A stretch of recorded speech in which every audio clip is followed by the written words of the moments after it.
अस्सलाम वालेकुम नाजरीन, मैं हूं शनीला अमार और आप देखें हमारा यूट्यूब चैनल। नाजरीन, आज आखिरकार 7 सालों के बाद वो खुशखबरी मरियम नवाज को मिल गई जो उनको पहले से पता थी।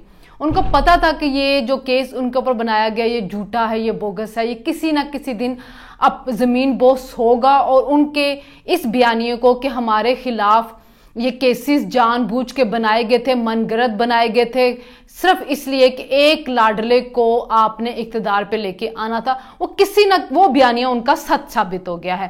देखिए 2017 में जब ये आया पानामा का इशू आपके सामने, 2016 में आया, 2016 में पानामा का इशू आपके सामने आया, तो उसमें कहीं पे भी नहीं था कि ये जो फ्लैट्स एवन फील्ड के 4 हैं ये नवाज शरीफ साहब के हैं, नहीं था ऐसा कोई भी मामला। लेकिन चूंकि उनके बेटों के उनकी बेटी का नाम आ रहा था तो उन्होंने वजीर आजम खुद को अपनी एक जिम्मेदारी समझते हुए कि मैं पब्लिक होल्डर हूं तो मुझे चाहिए कि मैं जाके इसकी वजाहत दूं, तो उन्होंने अवाम के साथ खिताब करके पूरा अपना मनी ट्रेल दी। उसके बाद वो पार्लियामेंट में गए, वहां पे भी दी, अदालत में भी दी। लेकिन चूंकि एक माइंड बना लिया गया हुआ था कि इनको हमने ना अहल करना है, सियासत से हटाना है, और मरियम हमारे लिए थ्रेट होगी। अगर नवाज शरीफ जेल में जाते तो मरियम थ्रेट बनेगी, तो उसको भी हमने जेल में डालना है। पनामा केस क्या था जी? आपको पता चला जी ऑफशोर कंपनियां जो हैं वो रजिस्टर्ड हुई हैं पानामा के अंदर, लोगों ने अपनी प्रॉपर्टियां बनाई हैं। पाकिस्तान के अंदर 700 लोगों के नाम आए। आपने सिवाय नवाज शरीफ साहब के किसी और का नाम सुना आज तक? किसी और के खिलाफ कार्रवाई होते हुए देखी? आपने बिल्कुल भी नहीं देखी। उसके बाद भी एक और लीक आई थी, उसके अंदर भी बताया गया था कि कितने लोगों की प्रॉपर्टियां जो है वो बाहर हैं, उनकी ऑफशोर कंपनियां उन्होंने खोली हैं, कि उनके खिलाफ कोई कार्रवाई कोई नहीं। वो तो इमरान खान साहब के दौर में हुई ना, वो जो करप्शन करप्शन करप्शन का नारा लगा के आए थे इक्तदार के ऊपर, उनके दौर के अंदर भी एक लीक उमर चीमा साहब और फखर दुरानी लेके आए थे। कहां गया उसके ऊपर कोई कार्रवाई? कोई हुई नहीं हुई है। नवाज शरीफ साहब का केस चला, केस में बताया गया जी 2006 से हुसैन नवाज ने कहा कि मुझे दादा की जायदाद में से मिले हैं, ये कतरियों के पास थे, बिजनेस सेटलमेंट में हमारे पास आए हैं। नीलसन और नेक्सकोल के जरिए ये बनाई गई थी कंपनियां थी जिनके जरिए ये ऑफशोर कंपनियां थी, जिनके जरिए ये रजिस्टर्ड किए गए थे फ्लैट्स जो थे। उसके बाद उन्होंने इन कंपनियों को भी डिसॉल्व कर दिया। फिर 2006 में इसकी मलकियत जो थी वो इनके जो बैरियर सर्टिफिकेट्स होते हैं वो हुसैन नवाज के पास आ गए।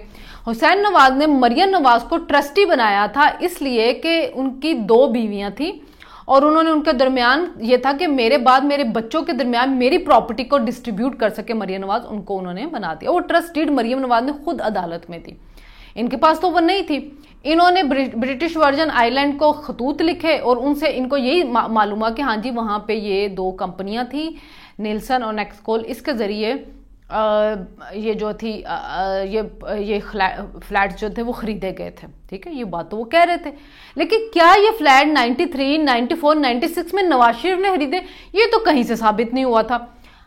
मुकदमा चला और सजा हुई बेटे से तनख्वाह न लेने पर। उसके बाद जो 2 थे जस्टिस खोसा और जस्टिस गुलजार, उन्होंने तो अब कह भी ये दिया था कि नहीं जी ये तो साबित हो गया हुआ है कि ये जी मनी लॉन्ड्रिंग हुई है, ये करप्शन हुई है, तो नवाज को डिस्क्वालीफाई कर दिया जाए इसके ऊपर। बाकी 3 ने कहा कि नहीं जी जीआईटी बनाई जाए। फिर जीआईटी के लिए हीरे कैसे चुने गए ये हमारी तारीख का हिस्सा हैं, हम सबको मालूम है कि वो जीआईटी के हीरे कैसे चुने गए थे। उन जीआईटी के हीरो ने निकाला तो आखिर में यही बेटे से तनख्वाह लेने के ऊपर, बाकी कोई चीज वो साबित नहीं कर सके। फिर केस चला गया जी जज बशीर की अदालत में, एवन फील्ड का उन पे गया, जज अरशद मलिक की अदालत में गया अल अजीजिया वाला के। जज बशीर ने जी नवाज साहब को 10 साल की सजा दे दी, मरियम नवाज को 7 साल की, कैप्टन सफदर को 1 साल की, मरियम नवाज को मामनत के ऊपर। मरियम नवाज के बारे में ये कहा गया कि जिसकी जो ट्रस्ट डीड थी वो जैली थी, और कैलबरी फॉन्ट, उनको कैलबरी क्वीन जो उनके खिलाफ कैंपेन चलाई, कहा रॉबर्ट हर्डले से इन्होंने कोई वो जो आपके फ्रॉन्जिक करने वाले थे लेकिन राइटिंग के थे, आईटी के एक्सपर्ट नहीं थे, उन्होंने कहा जी 2006 में तो वो थी ही नहीं कैलबरी फॉन्ट। क्रॉस एग्जामिनेशन में वो मानने कि जी 2005 से एग्जिस्ट करी, मैं खुद इस्तेमाल कर रहा था। तो उस एक बुनियाद के ऊपर उन्होंने मरियम नवाज को कहा कि जी जैली ट्रस्ट डीड थी जिसपे मरियम नवाज ने बाप की मामनत की असासा आमदन से ज्यादा असासा जात पे। जज आज जो एवन फील्ड का आया है उसने ये बात तो साबित कर दी जजमेंट ने कि नवाज शरीफ का भी इनके कोई ताल्लुक नहीं है, वो हम आपको बताते हैं कि कैसे। और अल अजीजिया वाला तो आपको जज अरशद मलिक की वीडियो से पता चल गया होगा, जो उन्होंने कहा कि मेरे ऊपर प्रेशर था नवाज शरीफ को सजा देने के लिए। अच्छा जी, आ जाते हैं एमन फील्ड के इस केस की तरफ।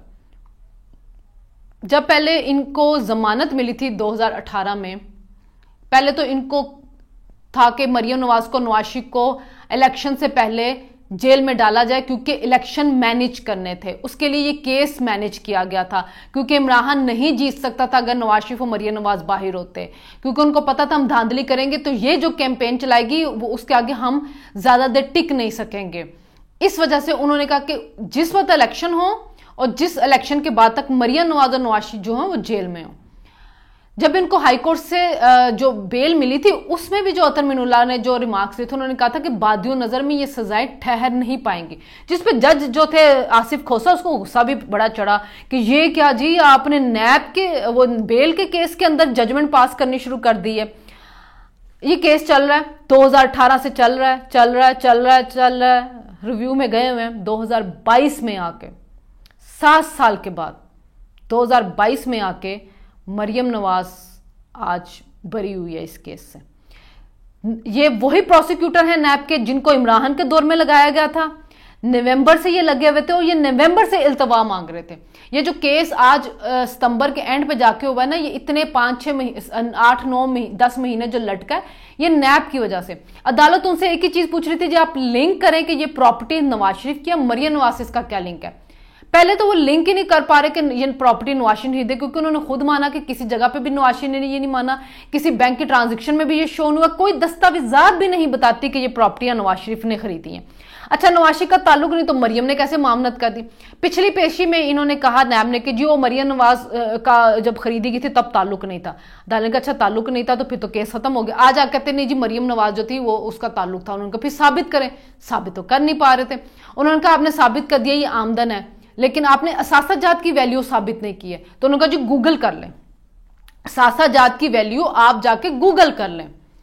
तो क्या अच्छे जवाब दे रहे थे नैब वाले वहां पे, यानी कि ना तो आप ये साबित कर पा रहे थे कि ये असासे नवाज शरीफ के हैं, उसके बाद मरियम का इससे क्या, फिर पीछे दफा मान भी रहे कि रॉबर्ट हेडले का जो बयान था कि जो ट्रस्ट डीड थी वो जाली नहीं है, कैलबरी फंड एग्जिस्ट करती, तो उन्होंने कहा तो इसी के ऊपर तो आपने अपना सारा केस बनाया, अदालत ने कहा। तो अदालत ने उनको कहा यह था कि आपने पहले साबित करना है कि ये आमदन से ज्यादा असासे हैं, असासों की वैल्यू लेके आए, नवाज शरीफ के साथ लिंक साबित करें, फिर मरियम का करें। ना वो नवाज शरीफ के साथ उसका लिंक साबित कर सके, ना वो मरियम के साथ उसका लिंक साबित कर सके। तो मरियम नवाज तो पहले से ही कहती थी कि ये हमारे खिलाफ झूठा मनगढ़ंत है, एक सियासी विक्टिमाइजेशन है। अब मरियम नवाज जो इतना अरसा जेल में रही है या जो नवाज शरीफ झूठे केस में रहे, इसका मुदावा कहां से होगा? आपके उनको दिन वापस लेके आएंगे? मरियम नवाज जब नैब की कस्टडी में थी वो खुद बताती कि रातों को मेरे कमरे में नैब वाले आके वीडियो मेरी बनाना शुरू कर देते थे। कैसी कैसी मतलब जलालत की इंतहाओं पे ये लोग गए हैं कि आप एक फीमेल के कमरे में जा रहे हो और जाके उसकी वीडियो बना रहे हैं। वो जेल में रही, उन्होंने किसी दौर पे भी माफी नहीं मांगी। जो नैब का कानून चेंज हुआ है, मरियम ने अभी तक उसके जरिए भी अपनी बरियत नहीं मांगी थी। उन्होंने मेरिट के ऊपर कहा था कि आप हमारा फैसला करें। नवाज शरीफ का जो फैसला है वो जो उनका है वो जज साहिबान ने पेंडिंग पर डाल दिया है। उन्होंने कहा है कि इसका फैसला हम तब करेंगे जब नवाज शरीफ साहब खुद पेश होंगे। मेरिट पे फैसला नहीं हुआ अभी तक उनके केस का भी, यानी कि वो वापस आके अपने केस वहीं से चला सकते हैं। तो आज मरियम नवाज सुरखरू हुई हैं, जो उनका बयानिया था वो सुरखरू हुआ है। और ये अब नैब के ऊपर भी सवालात उठते हैं, ये इमरान खान के ऊपर सवालात उठते हैं, ये केसेस बनाने वाले पे उठते हैं, ये हमारी अदलिया के ऊपर सवालात उठते हैं कि हमारा निज़ाम इंसाफ कैसे काम करता है। मतलब आपने एक खातून को जेल में डाल दिया एक झूठे केस के ऊपर, आपने उस एक 3 टाइम के वजीर आजम को जेल में डाल दिया झूठे केस के ऊपर। वो मौत के मुंह में जाने के करीब हो गए, वो आज जलावतनी की जिंदगी गुजार रहे हैं। मरियम नवाज जो है मुल्क से बाहर नहीं जा सकती, उनकी कैरेक्टर असैसिनेशन होती रही, उनके खिलाफ कैंपेन चलाती गई और आज सब कुछ वो जमीन बोस हो गया। और कौन करेगा इसका मुदावा? और किसके लिए किया गया? एक लाडले के लिए किया गया। मरियम नवाज आज गई अपने चचा के साथ, जैसे वो बाहर निकली उन्होंने सबसे पहले नवाज शरीफ साहब के साथ फोन पे बात की, फिर शहबाज शरीफ साहब के साथ की, फिर वो शहबाज शरीफ के पास गई, जाके उनसे मिली, वहां पे उनके गले लगे, उन्होंने मुबारकबाद दी, मिठाइयां बांटी गई, मिठाइयां खाएंगी। मरियम नवाज से सवाल भी हुआ कि क्या आप अब इलेक्शन लड़ेंगे, तो उन्होंने कहा ये पार्टी फैसला करेगी। लेकिन उनको इलेक्शन लड़के अगर आना चाहती है असेंबली में, क्यों आए, उनकी ट्रेनिंग हो जाएगी। लेकिन मेरा अपना ख्याल है कि अभी उनको पार्टी में अहम ओहदा देना चाहिए। अब उनके ऊपर कोई कदगन नहीं है, उनको ओहदा देना चाहिए, उनको पार्टी को मैनेज करना चाहिए, पार्टी की तंजीमें नो करें और तोड़ करें इमरान खान के बयानी को और अपना बयानिया लेके चले जो उनका बयानिया है। आज वो अदालत से सुर्खरू होगी। करप्शन करप्शन करप्शन के जो नारे थे इमरान खान के, वो आज जमीन बोस हो गए हैं। और उसके साथ ही हमारे जो निज़ाम में अदल है, उनके चेहरों से भी निकाब खिंच गया है कि कैसे यहाँ पे इंसाफ किया जाता है किसी भी एक बंदे को फायदा पहुंचाने के लिए। आज इमरान के हामी सहाफी कह रहे NRO2 अकम्पलिश। भाई कौन सा NRO2, कौन सा NRO2? वो तो कब से ये केस लड़ी है, 6 साल से हैं। NRO तो मिल रहा है आपके लाडले को, जिसको हर केस के अंदर से निकाला जा रहा है, जिसके खिलाफ अभी केस नहीं बनाया जाए, जिसके बारे में कहा जाए निजी रुक जाए। वो जजेस को धमकियां दे, उसको माफी मिल रही होती है, वो फॉरेन फंडिंग ले, उसका कोई केस नहीं चल रहा होता। NRO2 वो है जो मिल रहा है इमरान खान को।